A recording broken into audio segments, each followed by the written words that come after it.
much did the city of New York actually spend on illegal immigration? 6.9 billion of taxpayers' $6.9 billion of taxpayer money on a problem that was fostered on the American people. Mayor Wu, in the city of Boston, how much did you spend? We don't ask about immigration status and delivering city You don't services, ask so about we how don't much have money that the city of Boston has spent on illegal immigration? We Are don't you out of your distinguish mind? between immigration status. Do you manage as part your of our budget city or not, policies. Mayor Wu? That is how we keep Mayor our city Wu, safe. do you manage We your have budget or the not? Well, walk me through this hearing, and it seems like you went through, to me, asking very basic questions of these mayors. Hey, where's your budget on this? Okay, where's your balance sheet? This is how much money you have. This is how much money was spent on these illegals. Can you tell me how much? Was there any of them that could even give you the answer? The only one that actually even gave me a number was Mayor Adams of New York. At least he came prepared, understanding what the hearing was about. The other three, they were trying to defend the same crazy agenda from Joe Biden, Kamala Harris, and the Democrat Party.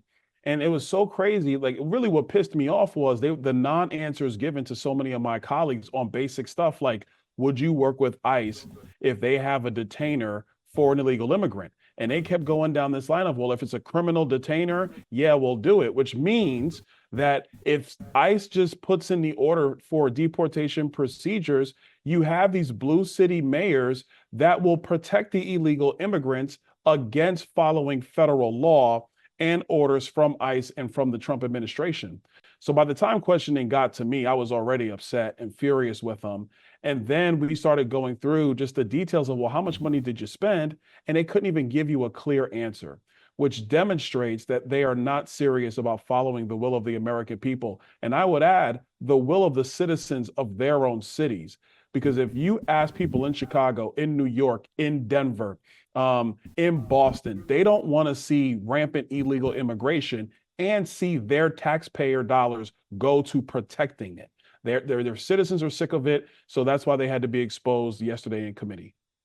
That's exactly right. And of course, the mayor of Philadelphia didn't even show up. And I remember you spent so much time in Philadelphia during the 2024 election, going there, meeting with people, actually finding out what the voters' concerns were. I'm from the Philadelphia area originally, and they won't even show their face when it comes to one of these situations because they know that the constituents and the residents of the city are sick of this. And they're sick of the idea that people who shouldn't be here in the first place are put at the very front of the line when it comes to taxpayer funding. No, that's absolutely correct. I mean, Mayor Adams said they spent about $7 billion. I think I got the number right. $7 billion is what he said. And then you have Mayor Johnson in Chicago.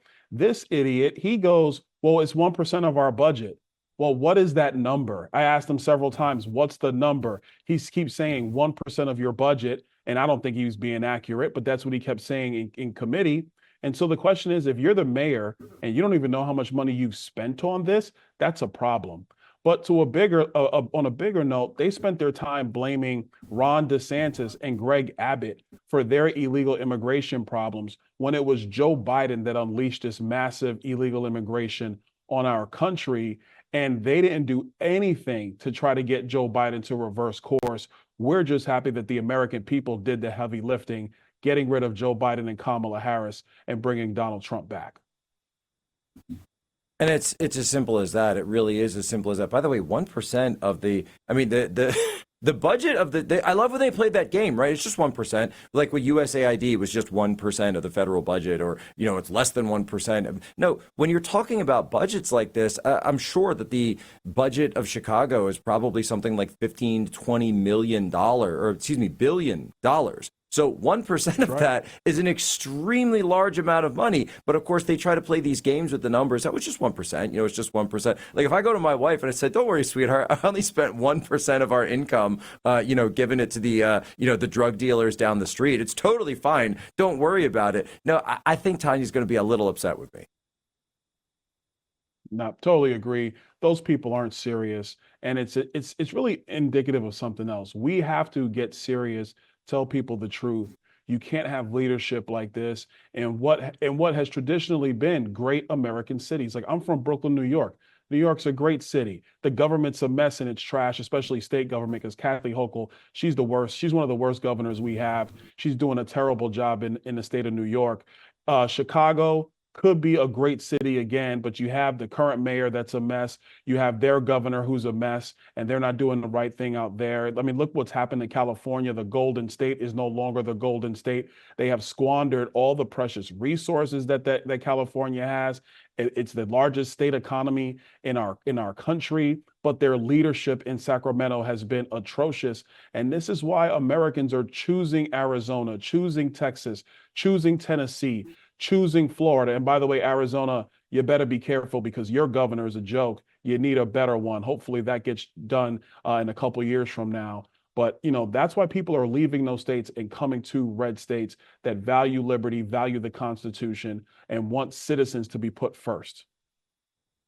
Well, that's exactly right. And, we're talking governors, of course. Congratulations to you, by the way, for throwing your hat in the ring for the governor's race there, going for the seat in Tallahassee. Walk me through this. Obviously, you're talking about the issue of illegal immigration. Governor DeSantis, of course, has made this a huge part of his portfolio. But is this still a top issue in Florida? It is, absolutely. And I commend the governor and the legislature for coming together and getting that business done.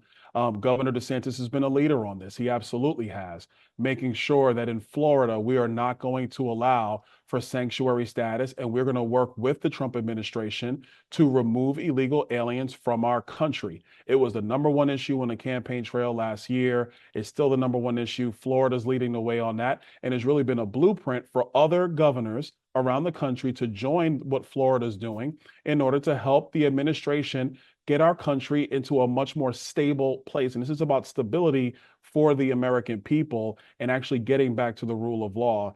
I mean, but that's specific to that issue, still big in our state. So you're going to take that, build upon that, continue that trajectory in order to work with the Trump administration and future administrations so that we do not have an illegal alien crisis, which is man-made and politically made in our country going forward.